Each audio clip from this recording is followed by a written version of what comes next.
नमस्कार दोस्तों, हम आज बात करने वाले हैं पावर स्टार पवन सिंह के बारे में, जो कि हर हर गंगे 20 अक्टूबर को रिलीज कर दी गई थी। इससे पहले कि चैनल पर आप नए हैं तो चैनल को सब्सक्राइब जरूर कर दें। आप सबको बता दें कि पवन सिंह का फिल्म हर हर गंगे तीसरा सप्ताह में प्रवेश कर गई है। आप सबको बता दें कि कितना सिनेमाघरों में चलने वाला है। आप सबको बता दें कि हर हर गंगे फिल्म पहला सप्ताह में 42-43 सिनेमाघरों में लगा था।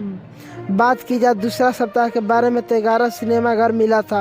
और आप सबको बता दें कि तीसरा सप्ताह में बहुत ही कमाल कर दिया है, बहुत ही अच्छा ओपनिंग मिला है नए नए सिनेमाघरों में।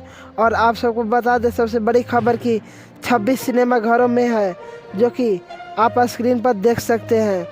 इस लिस्ट को शेयर किया हर हर गंगे का डायरेक्टर चंदन उपाध्याय ने। आप सबको बता दें कि हर हर गंगे को दिवाली के शुभ अवसर पर आनंद मंदिर थिएटर में रिलीज किया जाएगा। इस फिल्म को प्रमोशन करने जा सकते हैं पवन सिंह।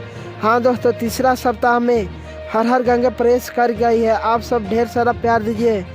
आप सब अपना कमेंट बॉक्स में ज़रूर बताएं। धन्यवाद।